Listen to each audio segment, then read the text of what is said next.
Ladies and gentlemen, the story you are about to hear is true. The names have been changed to protect the innocent. Dragnet.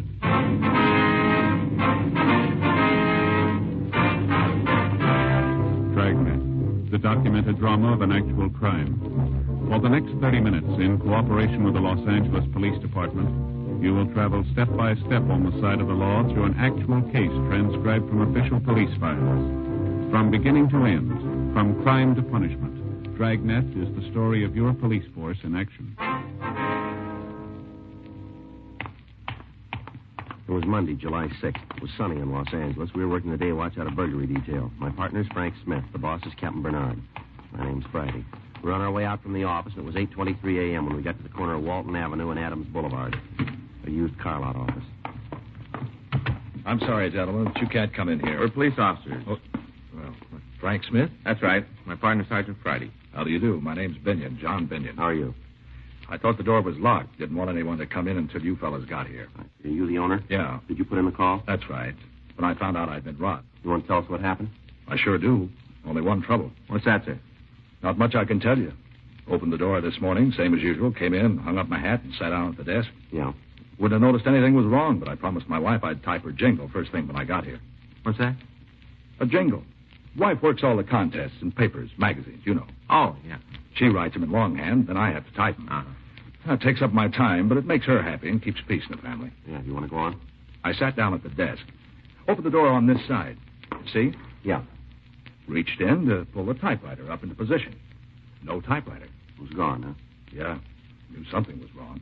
I'd used it yesterday just before I locked up the place. I see. I looked around to see if anything else was missing. The adding machine and my desk fountain pen are gone, too.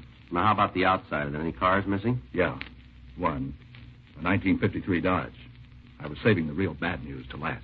All right, we'll need a description, the color, the model, the engine number. Mm-hmm. I knew you'd want it. Got it all right here on this card. Here you are. Okay. Better call this in, huh? Yeah. Leighton Princeton Lab, too. Right. You can use either phone. Thank you. Can you give us the serial numbers on the typewriter and the adding machine? Have to talk to Mabel first. She has them filed someplace. That's your secretary? Yeah. This is her day off. Well, now, as far as you know, then, you've told us about everything that was taken. Yeah? Were these windows locked when you came in? Yeah. And never open them. Don't have to. Place is air-conditioned. You say the front door was locked, huh? Yeah. Extra key is gone from the board, though. Fellas will be right out. All right. What were you saying about those keys? Want to step over here? I'll show you. Now, these are the keys for the cars on the lots. All labeled. Here's where the keys for the Dodge were. Mm-hmm. Now, this hook had the extra key for the front door. Binion, how many keys are there for the office? 3. I have one. Mabel has one. The other one was on the board. How long has she worked for you? Mabel? That's right. About 8 years. If you think she had anything to do with this, forget it. I'd as soon accuse my own wife. We can understand that, Binion, but we'll have to talk to her. All right. I'll call Mabel and have her come down. We'd appreciate that. I know she didn't have anything to do with this. I'll give you odds on that. Anyway, I've read in the papers recently where there have been other burglaries like this. Yeah. My money says it's somebody with experience. Maybe. You must have some idea who's doing it. Well, we're working on it. In other words, you don't have much to go on. Not a lot.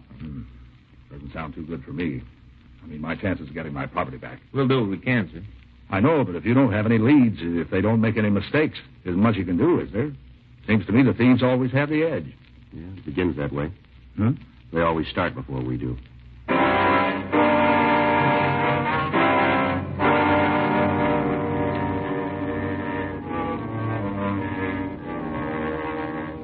Crews from the crime lab and Leighton Prince went over to the office. John Binion's secretary came in, but after questioning her, we decided she had nothing to do with the crime. She went through her desk and told us that a check made out to her employer was missing. Binion called his bank, and they promised to notify him if the check was cashed and returned to them. We got the serial numbers on the adding machine and the typewriter, and we notified pawn shop detail. Bulletins were also sent to second-hand stores.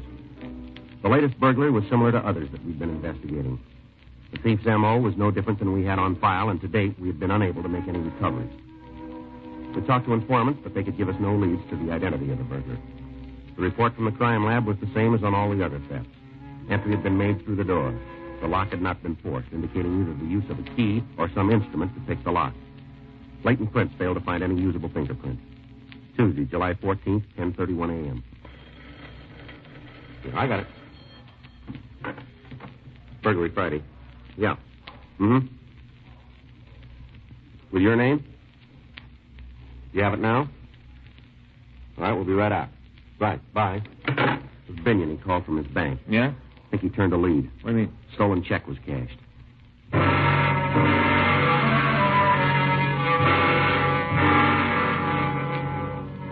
When we got to John Binion's office, he showed us the check. We compared the endorsement with his signature, and it proved to be a good forgery. The check had been cashed by a Sylvia Carnes.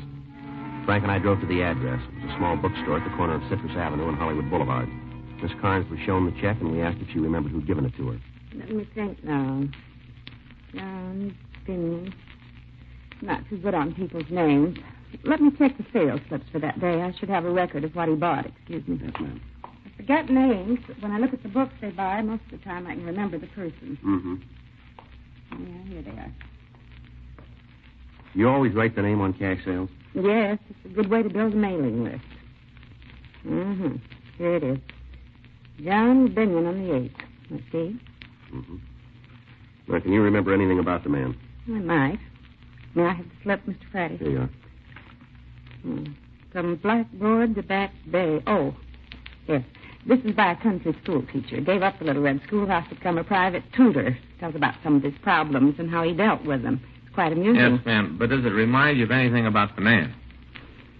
No. Well, let's see what else he bought. Locks down through the ages. I never read that one. I guess it's about locks. Mm-hmm. Mm-hmm. Well, I'm beginning to remember. Yes, ma'am? He said locks were a hobby with him. Does that mean anything to you? Yeah, it might, but can you tell us anything about the man's looks? Well, now, let's see. I guess he was about your size. Me, ma'am? No, he wasn't quite as... Well, he looked more like Mr. Friday. Yeah. How about his coloring? Had dark hair. Straight. Mm-hmm. Did he have any marks on his face that we might use to identify him? Not that I recall. Could you tell us anything about how he was dressed? I'm afraid not. Other book was The Window Without Curtains. Mm-hmm. Now, that reminds me of something. What's that? His voice Yeah. seemed almost too precise, too perfect. Did you notice any accent? No? Was there anything else you can tell us about his looks? No. What kind of identification did he show you? A driver's license. And it was made out to John Binion? That's right. I copied the name of the sales slip from it. That's the only identification he showed you. Yes, I didn't ask for any more. He seemed to know a lot of the business people in this neighborhood. Yeah, Mentioned them by name, said he lived near here before he got married. I see. No, I've been in business for 6 years. This is my first loss on a check. Is that right, ma'am? I've always been so careful. This man, though, he seems so honest, so polite. Mm-hmm. He's sure rough on me. I had to suffer the loss. Check was for $30. He only bought $10 worth of books. I gave him $20 of my own money. It's a real loss, I can tell you. Well, yes, ma'am. There's one thing in your favor. What's that? He's going to feel it more than you will.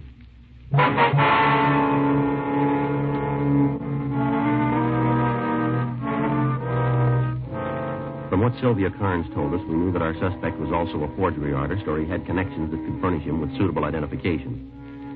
Assuming the suspect might still live in the neighborhood, we spent the rest of the day questioning people in the area. We failed to come up with any leads. The next day, we started to canvass again. The manager of a small hotel told us that a man named Paul DeRoe was living there who could fit the partial description we had. In the manager's company, we went upstairs to look through the room. Hey, Joe. Yeah. The picture on the wall, some kind of certificate, too. Looks like it's written in German. Want to take a look? Well. Mm-hmm. That looks like Dutch to me. You see there? Guy's wearing a 45. Looks like he's carrying an American carbine. He's not wearing any kind of a uniform. Wonder what he's trying to prove. Certificate probably says what it's for, huh? Yeah, maybe. Let's find out if this is DeRoe in this picture here. Mr. Blinker, will you take a look at this and tell us if it's DeRoe? Yeah, sure. What do you say? He's younger here, but I'd say it's him. All right, thank you. Frank? Just a minute, Joe. Better see if Miss Carnes can make an identification from this picture. Yeah, take a look at this. Just turned it. Mm-hmm. Found it up there on the shelf, wrapped in that oilskin tobacco pouch. Yeah. Torsion bars, vibrator, ballpoint pick. It works. Looks like good steel, too, doesn't it? Well, guess we got the right room. Unless they all come with burglar kits.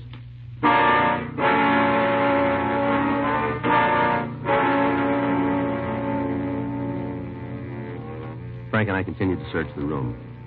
Besides the burglar kit, we found 3 books with the same titles as those bought with a stolen check. Sylvia Carnes identified the picture as being the same man that had passed the check. We called the office and asked them to run the name and description of Paul DeRoe through R&I. A local and an APB were gotten out on the suspect. Frank and I went back to the hotel and decided because of the physical setup of the lobby, it would be better to wait in the suspect's room. The manager took over the desk, and we arranged for him to notify us with one long ring on the phone when DeRoe asked for his key. 3 hours went by. 9:13 p.m. That's it. Yeah.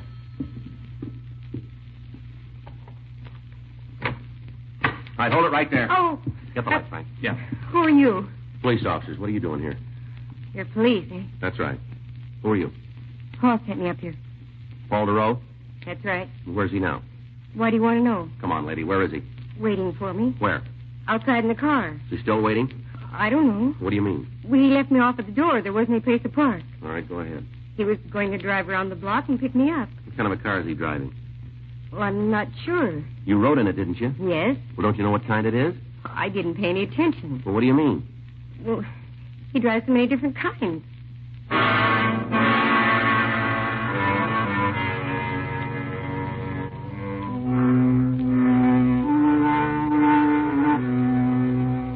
We took the girl, Darlene Potter, with us, and we went down to the lobby. She was instructed to go out to the street and meet DeRoe. Frank and I followed her. There was no car waiting outside the hotel. On the chance that he might have parked and was waiting for the girl, Frank went up the street and then crossed to the other side. I walked down the street toward our car. DeRoe failed to show up. We went back to the hotel and asked the manager to call us if the suspect returned, and then we took the girl down to the city hall. During the trip, she maintained she didn't know what make car he was driving. She said he told her that he was an automobile salesman, that he also worked as a private teacher. We ran her name through R&I, but we found no record. The run on the name Paul DeRoe had failed to turn a package. Leighton French was requested to go over DeRoe's room, 10:02 p.m. We continued to interrogate Darlene Potter. How long have you known DeRoe? I told you before. 3 months. Who did he say he worked for? He never said. Where do you teach? Private homes. Can you give us their names? No, I can't tell you. You don't know? That's right. He just said he taught. Never said where. What did he teach? Language. What language? French, I think. You haven't told me what this is all about, but I'm sure there's a mistake. Paul wouldn't have to do anything wrong. Why do you say that? He's too intelligent. Well, it doesn't look that way right now, does it? Paul's a hero. What else do you know about him? What? His background. Where's he from? I'm not sure. I think he said something once about going to school in Paris. Is he an American citizen? I just assumed he was. He never said anything different. Uh-huh. Can't you tell me what he's done? We'd like to talk to him about some burglaries and some car thefts. Paul wouldn't steal. Well, maybe so, ma'am, but we've got good reason to think he did. Well, there's some mistake. It doesn't fit with the kind of person he is. How do you mean that? It might not make much sense to you. Well, give us a try. Paul was in the war. That's all? Yes, maybe you saw the picture and citation in his room. Yeah, we did. What about it? He fought with the Dutch underground forces. He told you that, did he? Yes. He only talked about it once or twice. I think he was in that group. I don't remember the name, but they went in and organized the resistance forces before the invasion. Uh-huh. You're pretty sure Paul is the man you want? Looks that way, yes, ma'am. It's hard to believe. But there's a reason for it. I guess he took a lot of chances during the war. Must have changed him. He hasn't changed.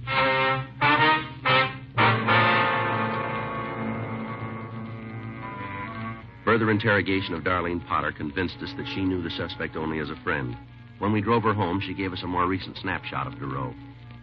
The next day, copies were made and distributed to radio patrol units. Frank and I went back to the hotel to make another check of the room to try and find something that might lead us to any of his friends or associates. We found a list of names and addresses under a desk blotter. The first 4 people that we talked to all told us the same thing. They said that the man known as Paul DeRoe was a private tutor for their children. The only address that any of them had for him was the hotel. At 2 of the homes, we were told he came to teach on Wednesdays. One party said he came on Saturdays, and the other one said he came on Tuesdays. 4:03 p.m. We identified ourselves and were admitted to a home on Chatham Drive by a Mrs. Grace Findlay. Won't you gentlemen be seated? Thank you very much. What was it you wanted to see me about?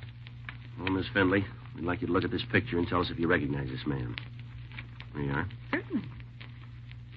Why, yes, that's Paul DeRoe. Wonder if you'd mind telling us what you know about him. Well, I'm not sure I understand just what you mean. Well, is he a friend of the family? Yes, in a way. He's the children's French teacher. Uh-huh. He's not in trouble with the police, is he? We'd like to talk to him. I hope it isn't serious. Well, it might be, Miss Finley. serious enough to have him put in jail? Might be. Oh, I'm sorry to hear that. He's been so wonderful with the children. Mm-hmm. He's the third teacher we've had. Somehow they never liked the others, but they're just crazy about Paul. You're certain he's done something wrong? We'd like to find him and get his side of the story. Now, do you have a home address for him? Yes. Does he know you're looking for him? We wouldn't know that, ma'am. It's strange. How's that? Well, I was thinking if you're looking for him and he knows it, it's odd he'd call here today. You talked to him today? Yeah. Thursdays he gives the children their instructions. Yes, ma'am. He said he'd be here at 5 o'clock.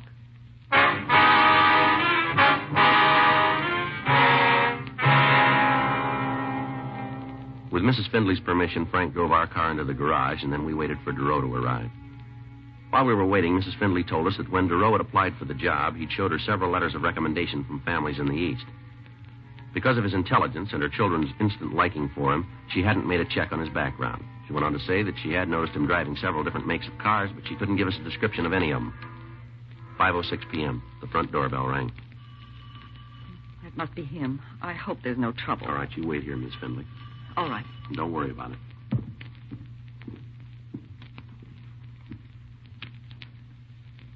All right, hold it right there, Duro, police officers.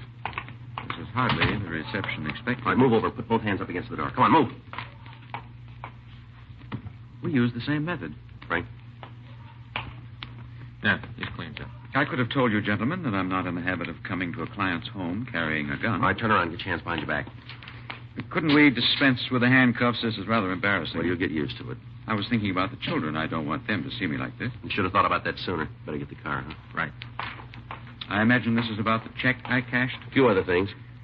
I worked with the Americans during the war. That so? I learned a good many things about them. Very resourceful, brilliant, and eager to help the less fortunate. You forgot one thing, didn't What's you? that? They don't like to be robbed.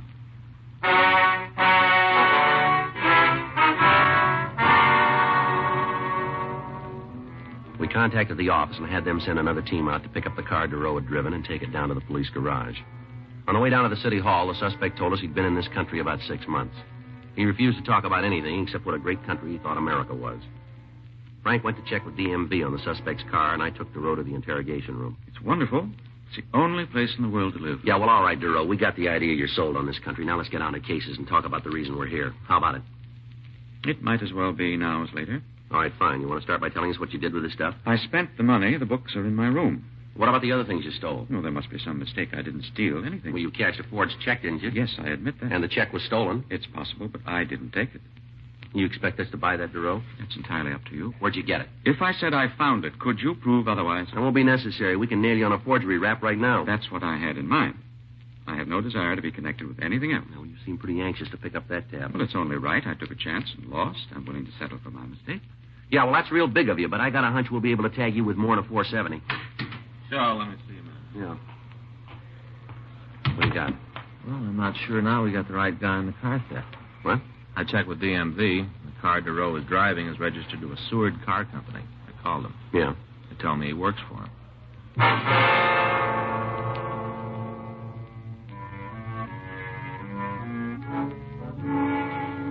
We continued to question Duro, but he refused to admit any knowledge of the burglaries and the car thefts. He was booked on suspicion of 470 PC and taken to the main jail. The next morning, the owner of the bookstore identified the suspect in a show-up. We questioned him again, but he failed to admit anything but the check forgery. 9:23 a.m. Frank and I returned to the office. You gotta hand it to the guy. He's cool. Yeah, but he's too ready to buy in on that 470. Yeah, I'll check the book. All right. Here's a number for you to call, Joe. Is there any name on it? Yeah, a fellow named Eiler. Give any reason for the call? Nope.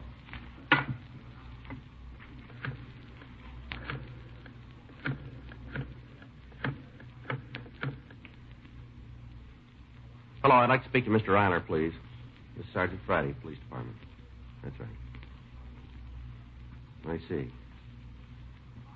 All right, sir, we'll be right out. You want to give me that address? 347. Right, thank you. Fellow runs a garage, saw the spread on our suspect in the morning paper. Yeah? He says from the description they gave, Duro was in his garage. Uh-huh. Brought a car in to be painted.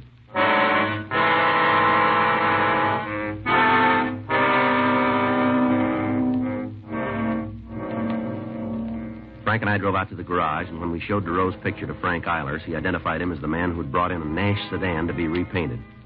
We checked the engine number and found it listed as stolen. We went back to the office. Here's that FBI kickback. Did you read it? No, I just picked it up. Yeah, listen to this. Paul J. DeRoe, alias Paul Dawson, alias Peter Duncan. True name, Philip Paul Dorrance. Got much of a record? We'd have to take a day off to read it all. Served terms for burglary in GTA. He's been at all the best hotels. Joliet, Sing Sing, Atlanta. Born and raised in this country. What about that war record? Joliet, 1938 to 1946. How do you like that? Well, he sure went to a lot of trouble. Having his picture taken and that get-up and that phony certificate. The way that picture looked, all those trees and the countryside. Sure looked like Holland to me, didn't it to you, Joe? Well, that's our big trouble. What do you mean? We never been to Holland.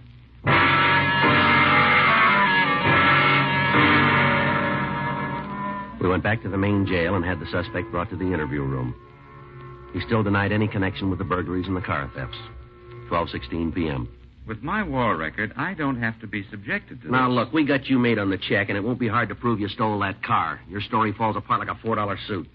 I have great admiration for the Americans. Yeah, you've been telling us that. I managed to escape situations more difficult than this during the war. I was trained for it. Yeah, you told us. Of course, there was some difference then. We were all on the same side and fighting for the same things. You know you're doing a lot of talking, but you're not saying anything. I'll tell you what you want to know. You do that. Yes, Well, all right, go ahead. I will. But first, I'd like to tell you about the shoes. About what? Shoes. What about it? I fought with the Dutch underground. Now, for a man to fight, two things are important. Is that so? A gun and a good pair of shoes. Mm-hmm. Many of us who wanted to fight had neither. One of your OSS men contacted us and said we would get them. And one night a plane came over and dropped containers by parachute. Yeah. The man kept his promise. We got guns, the fine carbines, and we got shoes. When daylight came, I looked at mine very closely. They had stamped on them, made in America. Yeah, And that's when I made up my mind. you did. Yes, I decided that someday I would come to the United States. Mm-hmm. I knew if I wasn't killed, I'd come here. Yeah, it's a wonderful story, isn't it? Yes, and I regret that I'll lose my chance to become a citizen. They may even deport me for this. No farther than the nearest jail. Now, please don't make light of my predicament. I admit I made this one mistake. Come on, look, settle down, will you? I can buy a better story than yours in any magazine. All right.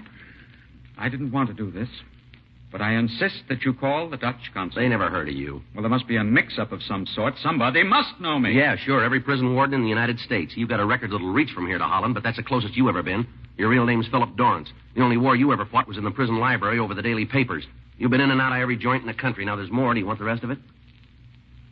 No, I guess that's enough, isn't it? I might as well admit it. I'm a burglar and a car thief. You left one out. What? You're a liar.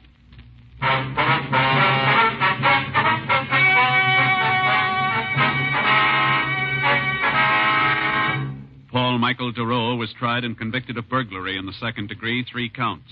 Grand theft auto, 3 counts. And forgery, 1 count. He received sentence as prescribed by law. Burglary in the second degree is punishable by imprisonment in the state penitentiary for a period of not less than 1 or more than 15 years. Grand theft auto is punishable by imprisonment for not more than 10 years. Forgery is punishable by imprisonment in the state penitentiary for a period of not less than 1 or more than 14 years. Dragnet. The story of your police force in action is a presentation of the United States Armed Forces Radio Service.